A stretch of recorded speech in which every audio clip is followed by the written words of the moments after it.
Hey guys, welcome to this channel. So recently আমি একটা টপিকের উপর খুবই ভিডিও দেখতে পাচ্ছি ইউটিউবের মধ্যে ট্রেন্ডিংয়ে চলছে প্রায়, সেটা হচ্ছে রাজ চক্রবর্তী ভার্সেস দেব। মানে আমরা সবাই জানি খ্রিসমাস 2024 20 ডিসেম্বর রাজ চক্রবর্তীর ছবি সন্তান প্লাস দেবের আপকামিং মুভি খাদান ক্ল্যাশ করতে চলেছে। সো এই নিয়ে রাজ চক্রবর্তী সম্প্রতি একটি তার সোশ্যাল হ্যান্ডেলে একটি ভিডিও পোস্ট করেছে, যার মাধ্যমে সে পরিষ্কার বোঝা যাচ্ছে সে জেলাসি ফিল করছে খাদানের ওপর, এবং সে বলতে চাইছে যে ভালো সিনেমা হলে তার কোনো প্রমোশনের দরকার হয় না, খারাপ সিনেমা যারা বানায় তারাই প্রমোশন করে। ব্যাপারটা বুঝুন, ভালো সিনেমা উনি বানিয়েছে সেজন্য ওনার প্রমোশনের দরকার হয় না, সেজন্য উনি প্রমোশন করছে না। আর দেব বা অন্যান্য যারা কলাকুশলী যারা আছে, মানে যারা পুষ্পা 2, আল্লু অর্জুন যারা প্রমোশন করছে, তারা খারাপ সিনেমা বানিয়েছে বলেই প্রমোশন করছে। আরে রাজ চক্রবর্তী, আপনি নিজেও জানেন যে সিনেমা আপনি বানিয়েছেন তার ট্রেলার টোটাল বাংলা কমিউনিটিতে কোনো হাইট নেই তার। সেই সিনেমার প্রমোশন যদি আপনি করতে স্টেজে দাঁড়ান, তাহলে তো আপনি ইট পাটকেল খাবেন, এটা আপনি নিজেও জানেন।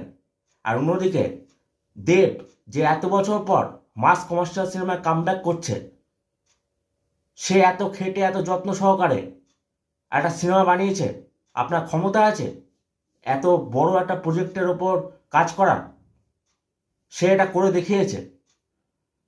প্লাস সে শুধু সেখানেই থেমে যায়নি, সে বাংলার ঘরে ঘরে তার কাজটাকে পৌঁছে দেওয়ার জন্য সে প্রমোশনও চালিয়ে যাচ্ছে তুঙ্গে লেভেলে। এটা দেখে আপনাকেও শেখা উচিত, এটা দেখে আপনার একটা কনফিডেন্স বাড়ানো উচিত তার। সেটা না করে আপনি হেডটার ছড়াচ্ছেন। বাংলা ফিল্ম ইন্ডাস্ট্রির মাস কমার্শিয়াল সিনেমার জনক একসময় আপনাকে বলা হতো, যে একসময় চ্যালেঞ্জ প্রেম আমানের মতো সিনেমা উপহার দিয়েছিল আর অনেক নায়ক নায়িকা কেরিয়ার তৈরি করেছিল।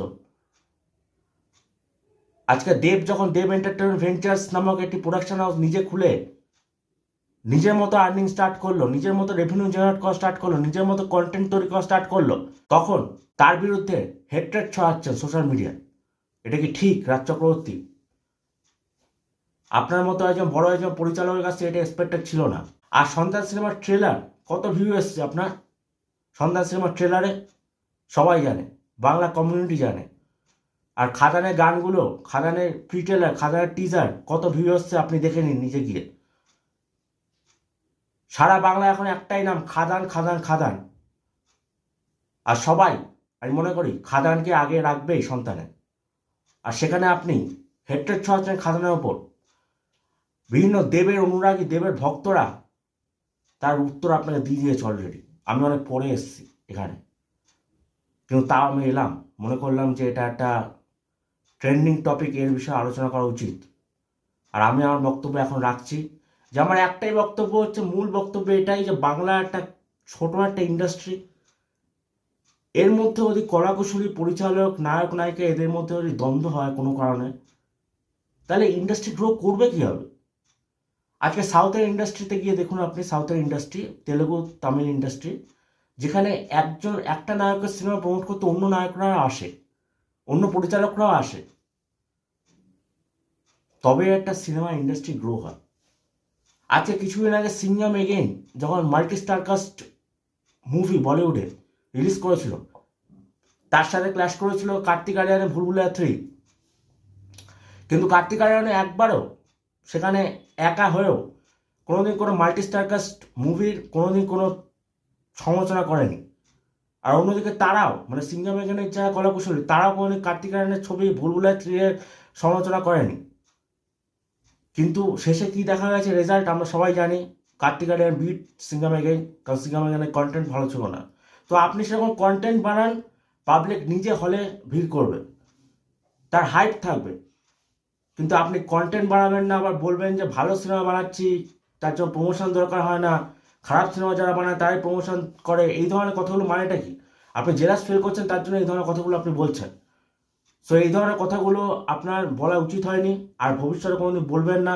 আমি জানি দেবের অনুরাগী, দেবের ভক্ত, দেবের ফ্যান যারা আছে তারা আপনাকে অলরেডি ধুয়ে দিয়েছে। আমি কিছুই না আপনার কাছে, আমি শুধু এটাই চাই বাঙালি হয়ে বাংলা সিনেমা ভালো হোক, বাংলা সিনেমা জয় জয়কার হোক, দিনের শেষে সবাই যেন বাংলা সিনেমাই দেখে। দিনের শেষে অন্য বলিউড বা সাউথ ইন্ডিয়ান মুভি ল্যাঙ্গুয়েজের সিনেমার জন্য হল যাতে না ভর্তি হয়, হল শুধু ভরবে বাংলা সিনেমার জন্য, কারণ আমরা মনে প্রাণে বাঙালি। আর আরও বাংলা অ্যাসপায়ারেন্ট যারা আছে, যারা নায়ক নায়িকা হতে চায় তারা যেন এই ধরনের জিনিসপত্র দেখে তারা যেন পিছপা না হয়, তারা যেন এগিয়ে আসে এবং আরও বাংলা সিনেমার বাংলা ইন্ডাস্ট্রি গ্রো যাতে করে, এটা আমার বক্তব্য ছিল। So thank you.